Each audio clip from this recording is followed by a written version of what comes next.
श्री विष्णु मम हृदय में प्रेरणा करने वाले नाथ, लिखो महात्म कार्तिक रखो सिर पर हाथ। जय श्री कृष्णा। श्री कृष्ण भगवान आप सभी की मनोकामनाएं पूर्ण करें, आपका दिन शुभ और मंगलमय हो। आज हम आपको कार्तिक मास महात्म का 19वां अध्याय सुनाएंगे। आप अध्याय को ध्यान से सुनिए। राजा पृथु ने पूछा, हे नारद जी, आप यह कहिए कि भगवान विष्णु ने वहां जाकर क्या किया तथा जलंधर की पत्नी का पतिव्रत किस प्रकार भ्रष्ट हुआ। नारद जी बोले, जलंधर के नगर में जाकर विष्णु जी ने उसकी पतिव्रता स्त्री वृंदा का पतिव्रत भंग करने का विचार किया। वे उसके नगर के उद्यान में जाकर ठहर गए और रात में उसको स्वप्न दिया। वह भगवान विष्णु की माया और विचित्र कार्य पद्धति थी और उसकी माया द्वारा जब वृंदा ने रात में वह स्वप्न देखा कि उसका पति नग्न होकर सिर पर तेल लगाए महर्ष पर चढ़ा है, वह काले रंग के फूलों की माला पहने हुए है तथा उसके चारों हिंसक जीव हैं, वह सिर मुड़ाए हुए अंधकार में दक्षिण दिशा की ओर जा रहा है। उसने नगर को अपने साथ समुद्र में डूबा हुआ इत्यादि बहुत से स्वप्न देखे। तत्काल ही वह स्वप्न का विचार करने लगी। इतने में उसने सूर्यदेव को उदय होते हुए देखा तो सूर्य में उसे एक छिद्र दिखाई दिया तथा वह कांतिहीन था।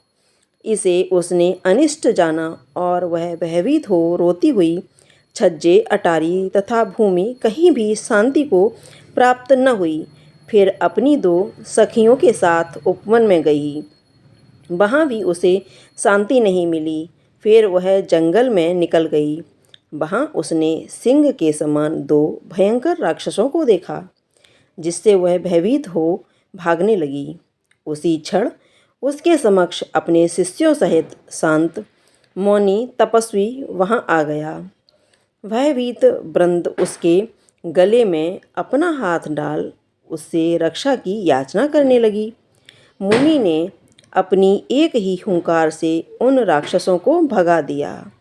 वृंदा को आश्चर्य हुआ तथा वह भय से मुक्त हो मुनिनाथ को हाथ जोड़ प्रणाम करने लगी। फिर उसने मुनि से अपने पति के संबंध में उसकी कुशलता का प्रश्न किया। उसी समय 2 बानर मुनि के समक्ष आकर हाथ जोड़े खड़े हो गए और ज्यों ही मुनि ने भ्रकुटी संकेत किया त्यों ही वे उड़कर आकाश मार्ग से चले गए। फिर जलंधर का सिर और धड़ लिए मुनि के आगे आ गए। तब अपने पति को मृत हुआ जान वृंदा मूर्छित हो पृथ्वी पर गिर पड़ी और अनेक प्रकार से दारुण विलाप करने लगी। पश्चात उस मुनि से कहा, हे कृपानिधि, आप मेरे इस पति को जीवित कर दीजिए। पतिव्रता दैत्य पत्नी ऐसा कहकर दुखी श्वासों को छोड़कर मुनीश्वर के चरणों में गिर पड़ी। तब मुनीश्वर ने कहा, यह शिवजी द्वारा युद्ध में मारा गया है, जीवित नहीं हो सकता, क्योंकि जिसे भगवान शिव मार देते हैं वह कभी जीवित नहीं हो सकता। परंतु शरणागत की रक्षा करना सनातन धर्म है, इसी कारण कृपा कर मैं इसे लिए जलाए देता हूँ। नारद जी ने आगे कहा, वह मुनि साक्षात विष्णु ही थे, जिन्होंने यह सब माया फैला रखी थी। वह वृंदा के पति को जीवित करके अंतर्ध्यान हो गए। जलंधर ने उठकर वृंदा को आलिंगन किया और मुख चूमा। वृंदा भी पति को जीवित हुआ देख अत्यंत हर्षित हुई और तब तक हुई बातों को स्वप्न में समझाया। तत्पश्चात वृंदा सकाम हो बहुत दिनों तक अपने पति के साथ विहार करती रही। एक बार सुरत एवं संभोग काल के अंत में उन्हीं विष्णु को देखकर उन्हें ताड़ित करती हुई बोली, हे पराई स्त्री से मग्न करने वाले विष्णु, तुम्हारे शील को धिक्कार है। मैंने जान लिया है कि मायावी तपस्वी तुम ही थे। इस प्रकार कहकर कुपित पतिव्रता वृंदा ने अपने तेज को प्रकट करते हुए भगवान विष्णु को शाप दिया। तुमने माया से 2 राक्षस मुझे दिखाए थे, वही दोनों राक्षस किसी समय तुम्हारी स्त्री ला हरण करेंगे। सर्पेश्वर जो तुम्हारा शिष्य बना है यह भी तुम्हारा साथी रहेगा।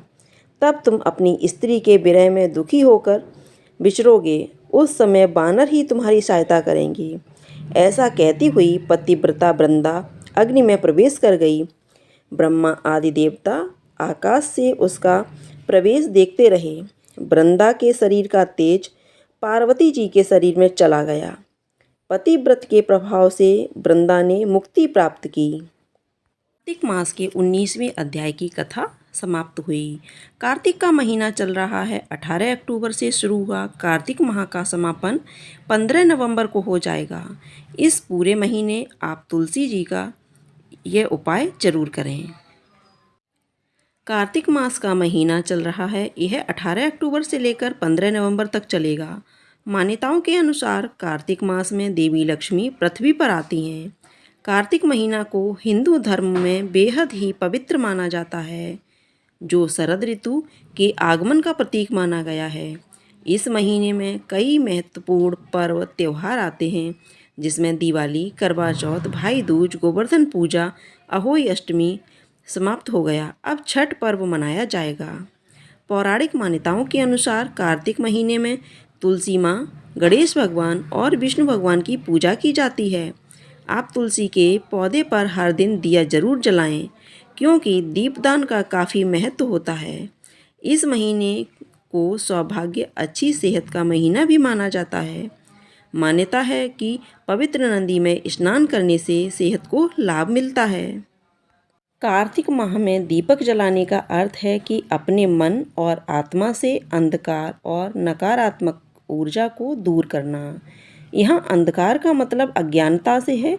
इस दौरान जो लोग भगवान विष्णु के सामने दिया जलाते हैं और उनकी विधिवत पूजा करते हैं, उन्हें अहंकार, लालच, वासना और भौतिकवादी दुनिया से छुटकारा पाने में मदद मिलती है।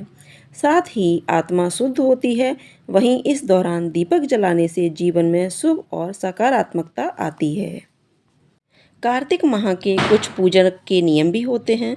सुबह जल्दी ब्रह्म मुहूर्त में उठें। पूजा अनुष्ठान शुरू करने से पहले पवित्र स्नान करें। इस माह के दौरान लगभग सभी मंदिरों में विशेष पूजा तथा कथा का आयोजन होता है, इसलिए बड़ी संख्या में भगवान विष्णु के भक्त सुबह सुबह मंदिर जाएं। जो लोग मंदिर जाने में असमर्थ हैं, वे एक लकड़ी का तख्ता लें और उस पर भगवान विष्णु की प्रतिमा स्थापित करें और घर पर दिया जलाएं। कार्तिक मास कथा का पाठ करें। पूजा पूरी करने के बाद भगवान सूर्य को अर्घ दें।